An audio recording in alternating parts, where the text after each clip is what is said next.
প্রিয় সন্তান, তুমি কেমন আছো? আজকের সুসংবাদ শুনে তুমি আনন্দে পাগল হয়ে যাবে। তোমার কি আমার জন্য একটু সময় আছে? তাহলে আজ শোনো, এরকম সুযোগ জীবনে আর কখনো নাও আসতে পারে।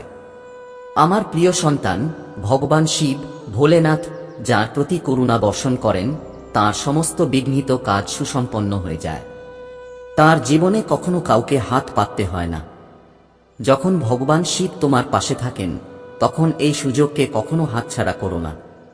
না হলে সারা জীবন আফসোস করতে হবে, কারণ এমন সময় আবার ফিরে আসবে না। আমার প্রিয় সন্তান, যদি তুমি সত্যিই ভগবান শিবের ওপর বিশ্বাস রাখো, তাহলে একবার হর হর মহাদেব লিখো ও প্রার্থনা করো, আমার সকল মনোবাসনা ধীরে ধীরে পূর্ণ হোক। বিশ্বাস করো, তোমার জীবনে যত বড় সমস্যাই আসুক না কেন, ভগবান শিব যখন তার ভক্তের দিকে একটুখানি দৃষ্টি দেন, তখন সমস্ত যন্ত্রণা দূর হয়ে যায়। ভগবান শিব হলেন দেবতাদেরও দেবতা, মহাদেব। তার গুরুত্ব সবচেয়ে বড়। তাই এ বার্তাকে হালকাভাবে নিও না, প্রথম থেকে শেষ পর্যন্ত মনোযোগ সহকারে শোনো এবং আত্মাকে মহাদেবের সঙ্গে যুক্ত করো। আমার প্রিয় সন্তান, ভগবান শিব বলছেন যে তিনি তোমার সম্পর্কে এমন একজন ব্যক্তির কথা বলবেন, যে তোমাকে নিয়মিত মনে করছে। কেউ তোমার সম্পর্কে সতর্ক বার্তা দিচ্ছে, এমন একজন, যে তোমার সঙ্গে আবার সম্পর্ক জোড়া লাগাতে চায়। সে হয়তো তোমার পরিবারের কাছের কেউ, যে কয়েক মাস আগে তোমার থেকে বিচ্ছিন্ন হয়ে গিয়েছিল। তোমাদের মধ্যে ভুল বোঝাবুঝি হয়েছিল, দ্বন্দ্ব তৈরি হয়েছিল, কিন্তু এখন সে ফিরে আসতে চায়। স্বর্গ থেকে তোমার শুভাকাঙ্ক্ষী এই অবস্থা দেখেছেন এবং মনে করেন এই মানুষটিকে আবার গ্রহণ করা উচিত। তুমি যদি ভগবানের উপর বিশ্বাস রাখো, তাহলে একবার হর হর মহাদেব লিখো এবং আত্মাকে ভগবানের সঙ্গে যুক্ত করার জন্য মন থেকে প্রার্থনা করো, মহাদেব, আমি কৃতজ্ঞ যে আপনি আমাকে সৃষ্টি করেছেন। আপনি আমার জীবনের প্রতিটি পদক্ষেপে সহায়তা করেছেন, তার জন্য ধন্যবাদ। আমি আপনাকে অনুরোধ করি, আমাকে সঠিক পথ দেখান, আমার প্রতিভা চিনে নিতে সাহায্য করুন, আমাকে আমার জীবনের উদ্দেশ্য বুঝতে দিন। আমি আপনার আলো চাই, যাতে বিভ্রান্তি থেকে রক্ষা পাই। আপনি আমার রক্ষাকর্তা হন, আমার পথ প্রদর্শক হন। হর হর মহাদেব লিখো। মহাদেব আজ তোমাকে বলছেন তোমার জন্য উপযুক্ত সময় আসছে। পদোন্নতি, সুযোগ ও আশীর্বাদ তোমার পথে আসছে। বিশ্বাস রাখো, সময়ের সঙ্গে সব ঠিক হবে। তাই আমার সন্তান, এখনই শান্ত হয়ে বসো, চোখ বন্ধ করো এবং মন্ত্র জপ করো। তুমি এখনো কেন হতাশ? ভগবান শিব ও মা পার্বতীর ওপর বিশ্বাস হারিয়ে ফেলেছ। তোমার উচিত নয় নিজের বিশ্বাস হারানো। মনে রেখো, যখন ভগবান কিছুটা দেরি করেন, তখন তিনি তোমার জন্য সর্বোত্তম কিছুই নিয়ে আসেন। আমার প্রিয় সন্তান, আমি এতদিন ধরে শুধু এটাই দেখছিলাম তোমার মধ্যে কতটা সহনশীলতা ও সহ্য করার ক্ষমতা আছে। আমি দেখতে চাইছিলাম তুমি কতদিন পর্যন্ত আমার সময়ের পরীক্ষা সহ্য করতে পারো। এই সব যন্ত্রণা ও কষ্ট আমি দেখছিলাম। কিন্তু আমার সন্তান, তুমি তো কিছু দিনের মধ্যেই বিশ্বাস হারিয়ে ফেললে। তুমি তো সেই ছিলে, যে এত তাড়াতাড়ি হার মানার জন্য নয়। কিন্তু জানি না কি ঘটল, তুমি মন হেরে বসে পড়লে। আমার প্রিয় সন্তান, আমি জানি তুমি যাদের সংস্পর্শে থাকো, যাদের সঙ্গে ওঠাবসা করো, তারা সবাই সনাতন ধর্মের বিরোধী। যখন তুমি এই বিরোধীদের সঙ্গে থাকবে, তখন তারা তোমার মনে এমন নেতিবাচক চিন্তা ঢুকিয়ে দেবে, যেগুলো থেকে তুমি কখনোই মুক্ত হতে পারবে না। আমার সন্তান, ধর্ম প্রচারক অনেক আছে, কিন্তু তারা জানে না যে একমাত্র শিবায় সত্যিকারের ধর্ম, যেটি মহাদেব ও মা পার্বতী সৃষ্টি করেছেন, সেটাই আমাদের সনাতন ধর্ম। এই ধর্মে যে শক্তি, যে গরিমা রয়েছে, তা অন্য কোনো ধর্মে নেই। সমস্ত ধর্মই এই সনাতন ধর্ম থেকে সৃষ্টি হয়েছে। কিন্তু প্রশংসা করতে গেলে সবাই নিজ নিজ ধর্মেরই প্রশংসা করে। আমার সন্তান, কোনো ধর্মের দেবতাই বলেন না তোমরা ধর্মের নামে লড়াই করো। তারা বলেন, তোমরা যেমন ইচ্ছা সেভাবে তোমার ইষ্টদেবতাকে মানো এবং তাদের আরাধনা করো। সব ধর্মে একটাই সারকথা, এক ও অদ্বিতীয় সেই সৃষ্টিকর্তা, যিনি সৃষ্টি করেন, পালন করেন এবং ধ্বংস করেন। তাকেই বলা হয় দেবাদিদেব মহাদেব। আমি সেই, যিনি নিরাকারকেও রূপ দিতে পারি এবং সাকার থেকেও নিরাকার হতে পারি। আমি সাকারও, আমি নিরাকারও। আমি পরমাত্মা, ঈশ্বর, সবকিছু আমি। এই জগৎ ও এই ব্রহ্মাণ্ড আমার মায়ার দ্বারা পরিচালিত হয়। যদি তুমি আমার এই মায়াকে না বুঝতে পারো, তাহলে তুমি আমার ভক্তিও করতে পারবে না এবং তোমার জীবনকেও সঠিকভাবে পরিচালনা করতে পারবে না। কারণ আমার সন্তান, মহাদেব এমনই এক ঈশ্বর যার মধ্যে সবকিছু আছে, যিনি সবকিছু দেখেন, সবকিছু করেন, আবার কিছুই করেন না। আমার কথা হলো ভবিষ্যৎ যেটা হবে আর যেটা হবে না তাও শিব। শিবই আদি, শিবই অনন্ত, শিবই সাকার, শিবই নিরাকার। তাহলে আমার প্রিয় সন্তান, তুমি কেন তোমার ধর্ম ও তোমার ভোলেনাথকে ছেড়ে অন্য ধর্ম প্রচার করার কথা ভাবলে? মহাদেব তোমার উপর রুষ্ট, কিন্তু সন্তান তো ভুল করেই থাকে। তাই আমি তোমার ভুল ক্ষমা করে আজ তোমার কাছে এসেছি। আমার প্রিয় সন্তান, তোমায় বিশ্বাস রেখে এগিয়ে যেতে হবে। এই বার্তার ওপর বিশ্বাস রাখো এবং একেবারে শেষ পর্যন্ত মনোযোগ দিয়ে পড়ো। এর মধ্যে যে সত্যতা আছে তা অনুভব করো। তোমার মনের সব নেতিবাচকতা দূর করে দাও, কারণ তোমার মহাদেব মুহূর্তে তা দূর করতে পারেন। আমার সন্তান, তুমি আমার কথা শোনো, হার মেনো না। সাহস বাড়াও, উৎসাহ জাগাও। যখন আত্মা দৃঢ় হয় তখন সবকিছু করা যায়। যদি দেহে শক্তি না থাকে তুমি কিছুই করতে পারবে না। তাই তোমার ভেতরে থাকা সব গোপন শক্তিগুলিকে জাগাও। নিজের মধ্যে খোঁজো, বোঝো, কেন্দ্রীভূত করো। এক নতুন যুগের সূচনা করো। এক নতুন চিন্তার মাধ্যমে নতুন ভোরের আলো হয়ে নিজেকে ভবিষ্যতের জন্য প্রস্তুত করো। আমার প্রিয় সন্তান, আজ আমি তোমার জন্য এমন কিছু করতে চলেছি যা তোমার জীবনে আগে কখনো হয়নি এবং ভবিষ্যতে আবারও হবে না। কারণ আজ আমি তোমার জীবনে এমন কিছু দিচ্ছি যা তোমার অতি প্রয়োজন। আমার সন্তান, তুমি আজ পর্যন্ত কিছুই চাওনি, শুধুমাত্র একটিই চেয়েছ, আমার ভক্তি। আর সেই ভক্তি তুমি পেয়েছ। কিন্তু ভক্তি পাওয়া সহজ নয়। শিবভক্তির জন্য অনেক ত্যাগ ও কষ্ট লাগে। তুমি নিশ্চয়ই শুনেছ, রাবণ আমার এক মহান ভক্ত ছিল। সে ছিল একজন অসাধারণ পণ্ডিত, 4টি বেদের গুণজ্ঞান ছিল তার। তার ভক্তি ছিল সবথেকে পৃথক। তাই সে মহান ভক্ত হিসাবে পরিচিত। আমার সন্তান, তোমাকেও জীবনে সেই রকম এক উদাহরণ হতে হবে, যেমন একটা মুদ্রার উজ্জ্বল দিক। আমার সন্তানেরা যদি মনে করেন এই কথাগুলো সত্য, তাহলে টাইপ করুন, আজ মহাদেবজি আমার জীবনের যে ভবিষ্যৎবাণী করেছেন তা একেবারে সত্য এবং ভবিষ্যতেও সত্য প্রমাণিত হবে। আজ আমি যে আনন্দ অনুভব করছি তা আগে কখনো করিনি। কারণ আজ আমার মহাদেবজি আমার অতীত, বর্তমান ও ভবিষ্যতের সমস্ত দিক বিশদভাবে বিশ্লেষণ করেছেন এবং আমাকে আশীর্বাদ করেছেন। এই বার্তা এক দেবীয় ও প্রশংসনীয় বার্তা। তাই আমি আমার ভোলেনাথ ও আমার মা পার্বতীর প্রতি বারবার প্রণাম জানাই, তাঁদের চরণে প্রার্থনা করি। আমি অনেক দিন ভ্রান্ত পথে ছিলাম, তার জন্য আমি ক্ষমা চাই। হে প্রভু মা, এখন আমাকে ক্ষমা করে দিন। আমি ভবিষ্যতে এমন কোনো ভুল করব না। আমি আমার ভোলেনাথকে আমার হৃদয়ে ধারণ করব এবং তাঁর পূজা করব। যদিও আমাকে জীবনে দুঃখের সম্মুখীন হতে হয় এবং দুঃখের সঙ্গে লড়াই করে সংগ্রামের পথে এগোতে হয়, তবুও আমি আমার মহাদেবের প্রতি অটল থাক। এখন আমি আমার মহাদেবের একটি প্রিয় জয়ধ্বনি দিতে চাই। প্রেম সহকারে বলুন, জয় ভোলেনাথ, জয় মা পার্বতী, নমো পার্বতী পতয়ে। হর হর মহাদেব। আমার সন্তান, আজ তুমি এত কিছু বলে আমাকে আনন্দিত করেছ। আমি এখন আনন্দে অভিভূত এবং তোমার এই সমস্ত কথা আমাকে একাকিত্ব অনুভব করতে দিচ্ছে না। আমার সন্তান, ভোলেনাথ তোমার জীবনে এমন সুখের ঝড় নিয়ে আসছেন যা দেখে সবাই অবাক হয়ে যাবে, কারণ কিছু আশ্চর্যজনক চমক তোমার সামনে আসতে চলেছে, যার জন্য তুমি বহুদিন ধরে অপেক্ষা করছিলে। আমার সন্তান, তোমার কল্পনা পূর্ণ হতে চলেছে। তোমার জীবনের সবচেয়ে বড় উদ্দেশ্য, সবচেয়ে বড় লক্ষ্য যা তুমি পেতে চেয়েছিলে, তা এখন তোমার হতে চলেছে। এই দিনটি তোমার জীবনের সবচেয়ে গুরুত্বপূর্ণ দিন হবে। এটি তোমার পরিশ্রমের ফল যা তুমি রাত দিন খেটে অর্জন করেছ। আমার সন্তান, যদি তুমি তোমার মহাদেব ও মা পার্বতীর আশীর্বাদ দ্রুত পেতে চাও, তবে মন্তব্য বাক্সে আমার ভাগ্যবান সংখ্যা লিখো।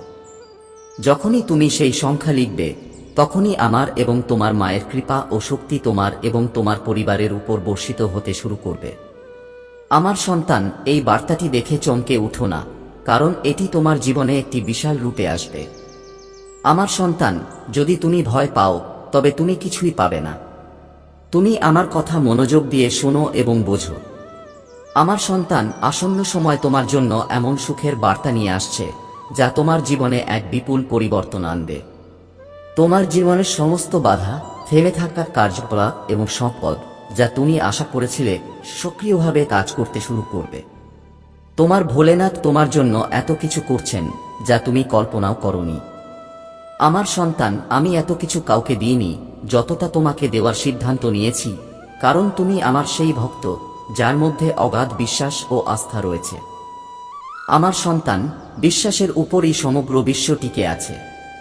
আমার সন্তান, এই আশীর্বাদকে তোমার জীবনে প্রবেশ করতে দাও, কারণ তুমি এই আশীর্বাদের যোগ্য। তুমি এটি তোমার হৃদয়ে ধারণ করে রাখো।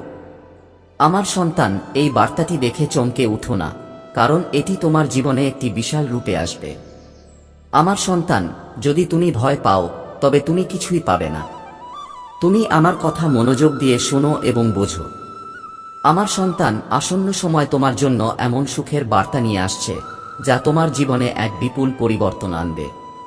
তোমার জীবনের সমস্ত বাধা, থেমে থাকা কার্যকলাপ এবং সম্পদ যা তুমি আশা করেছিলে সক্রিয়ভাবে কাজ করতে শুরু করবে। তোমার ভোলেনাথ তোমার জন্য এত কিছু করছেন যা তুমি কল্পনাও করনি। আমার সন্তান, আমি এত কিছু কাউকে দিইনি যতটা তোমাকে দেওয়ার সিদ্ধান্ত নিয়েছি, কারণ তুমি আমার সেই ভক্ত যার মধ্যে অগাধ বিশ্বাস ও আস্থা রয়েছে। আমার সন্তান, বিশ্বাসের উপরই সমগ্র বিশ্ব টিকে আছে। আমার সন্তান, এই আশীর্বাদকে তোমার জীবনে প্রবেশ করতে দাও, কারণ তুমি এই আশীর্বাদের যোগ্য। তুমি এটি তোমার হৃদয়ে ধারণ করে রাখো। আমার সন্তান, এই বার্তাটি দেখে চমকে উঠো না, কারণ এটি তোমার জীবনে একটি বিশাল রূপে আসবে। আমার সন্তান, যদি তুমি ভয় পাও তবে তুমি কিছুই পাবে না। তুমি আমার কথা মনোযোগ দিয়ে শোনো এবং বোঝো। আমার সন্তান, আসন্ন সময় তোমার জন্য এমন সুখের বার্তা নিয়ে আসছে যা তোমার জীবনে এক বিপুল পরিবর্তন আনবে। তোমার জীবনের সমস্ত বাধা, থেমে থাকা কার্যকলাপ এবং সম্পদ যা তুমি আশা করেছিলে সক্রিয়ভাবে কাজ করতে শুরু করবে। তোমার ভোলেনাথ তোমার জন্য এত কিছু করছেন যা তুমি কল্পনাও করনি। আমার সন্তান, আমি এত কিছু কাউকে দিইনি যতটা তোমাকে দেওয়ার সিদ্ধান্ত নিয়েছি, কারণ তুমি আমার সেই ভক্ত যার মধ্যে অগাধ বিশ্বাস ও আস্থা রয়েছে। আমার সন্তান, বিশ্বাসের উপরই সমগ্র বিশ্ব টিকে আছে। আমার সন্তান, এই আশীর্বাদকে তোমার জীবনে প্রবেশ করতে দাও, কারণ তুমি এই আশীর্বাদের যোগ্য। তুমি এটি তোমার হৃদয়ে ধারণ করে রাখো। আমার সন্তান, এই বার্তাটি দেখে চমকে উঠো না, কারণ এটি তোমার জীবনে একটি বিশাল রূপে আসবে। আমার সন্তান, যদি তুমি ভয় পাও তবে তুমি কিছুই পাবে না। তুমি আমার কথা মনোযোগ দিয়ে শোনো এবং বোঝো। আমার সন্তান, আসন্ন সময় তোমার জন্য এমন সুখের বার্তা নিয়ে আসছে যা তোমার জীবনে এক বিপুল পরিবর্তন আনবে। তোমার জীবনের সমস্ত বাধা, থেমে থাকা কার্যকলাপ এবং সম্পদ যা তুমি আশা করেছিলে সক্রিয়ভাবে কাজ করতে শুরু করবে। তোমার ভোলেনাথ তোমার জন্য এত কিছু করছেন যা তুমি কল্পনাও করনি। আমার সন্তান, আমি এত কিছু কাউকে দিইনি যতটা তোমাকে দেওয়ার সিদ্ধান্ত নিয়েছি, কারণ তুমি আমার সেই ভক্ত যার মধ্যে অগাধ বিশ্বাস ও আস্থা রয়েছে। আমার সন্তান, বিশ্বাসের উপরই সমগ্র বিশ্ব টিকে আছে। আমার সন্তান, এই আশীর্বাদকে তোমার জীবনে প্রবেশ করতে দাও, কারণ তুমি এই আশীর্বাদের যোগ্য। তুমি এটি তোমার হৃদয়ে ধারণ করে রাখো। দ্রুত অপরাধীকে ধরে এনে তার দরবারে উপস্থিত করত এবং সেখানে সেই বিষয়ে বিশ্লেষণ করে নিজের মত প্রকাশ করত। যদি সে অপরাধী প্রমাণিত হতো তাহলে তার অপরাধ অনুযায়ী কঠোর থেকে কঠোরতম শাস্তি প্রদান করা হতো। এই কারণেই মানুষ অপরাধ করতে ভয় পেত, কারণ তার শাস্তি ভয়াবহ হতো। তাই আমার সন্তান, আজকাল সবাই এই নীতিমালার অনুসরণ করে না, তারা নিজের খেয়ালে চলে। কিছু মানুষ আছে যারা ধর্মের পথে চলে, ধর্মের পতাকা উড়িয়ে দেয় এবং অন্যকে অকারণে কষ্ট দেয় না।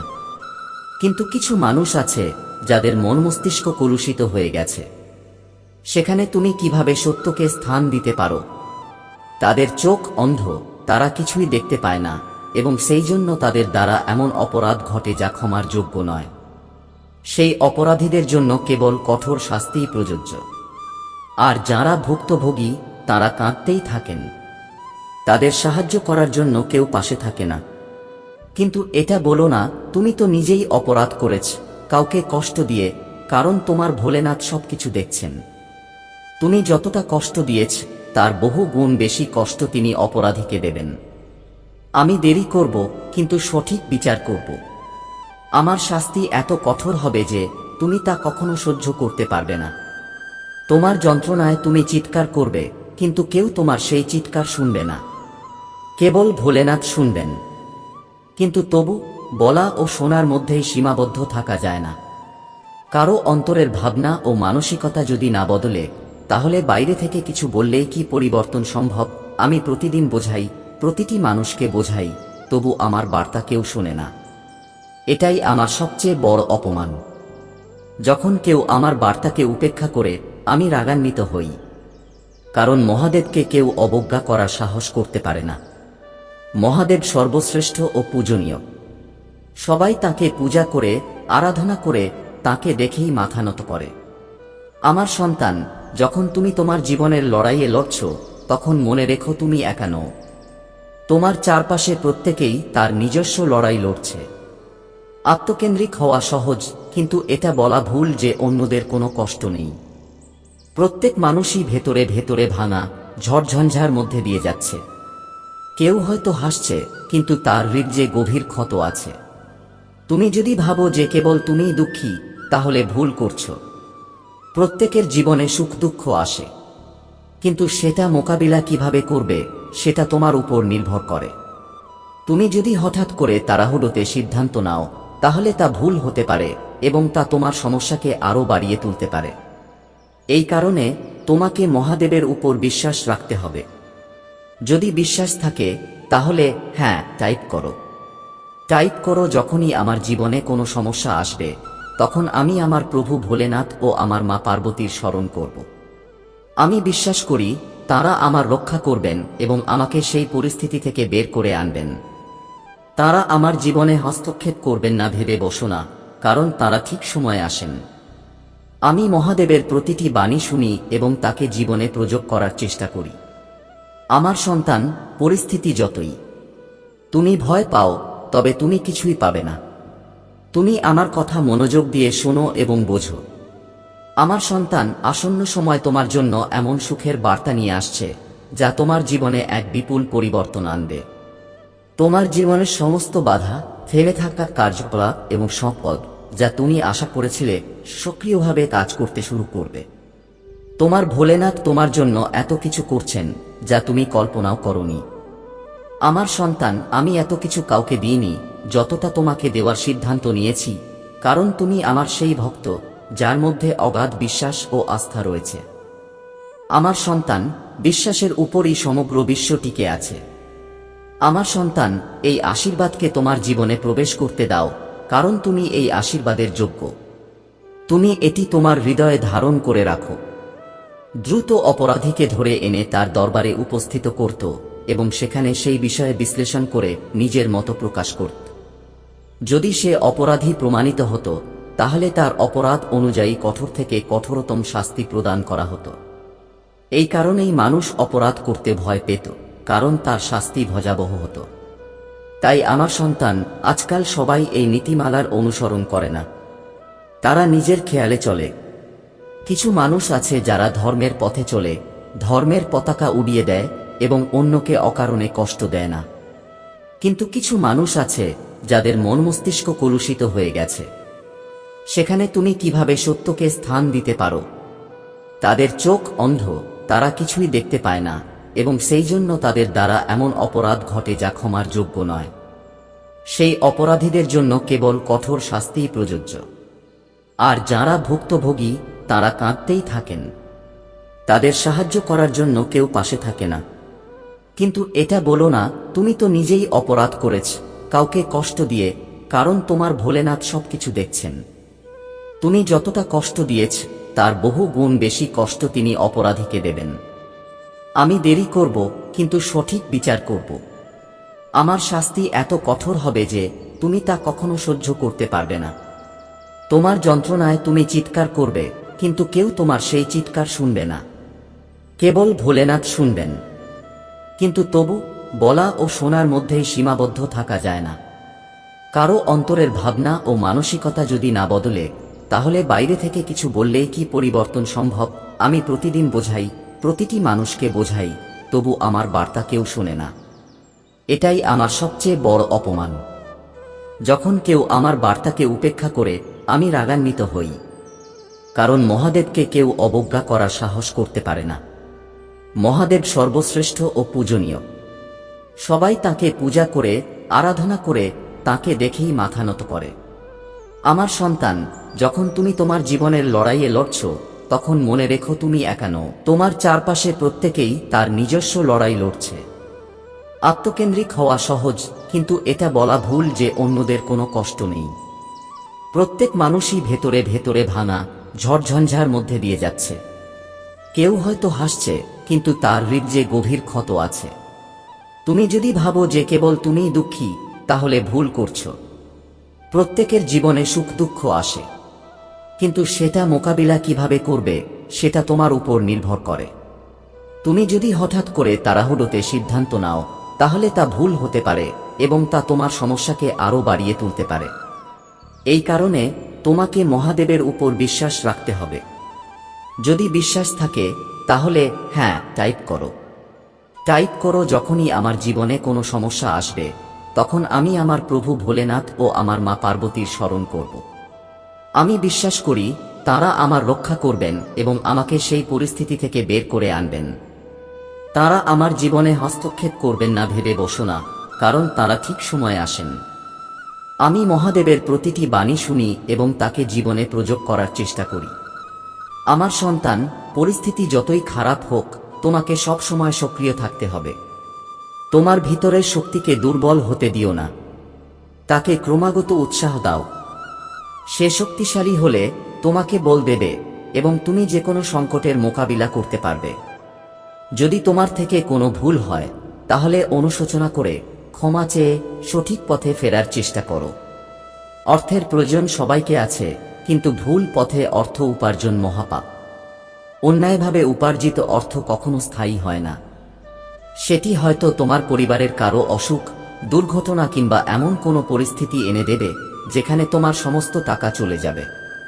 তাই ধর্মের পথে থেকে উপার্জন করো, কঠোর পরিশ্রম করো, সৎ পথে চলো, তাহলেই অর্থ তোমার কাজে লাগবে, তোমার প্রয়োজন মেটাবে এবং দীর্ঘস্থায়ী হবে। আমি, তোমার ভোলেনাথ এবং মা পার্বতী তোমাকে সেই পথ দেখাবো, কিন্তু তোমাকে প্রস্তুত থাকতে হবে সেই পথে চলার জন্য। তুমি এক ধাপ এগিয়ে আসো, আমি তোমার পাশে দাঁড়িয়ে থাকব।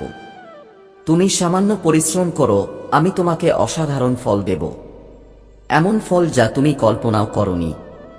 এই কথাগুলোর অর্থ বুঝে নিও। রুটি খেতে হলে তা ধর্মের হোক।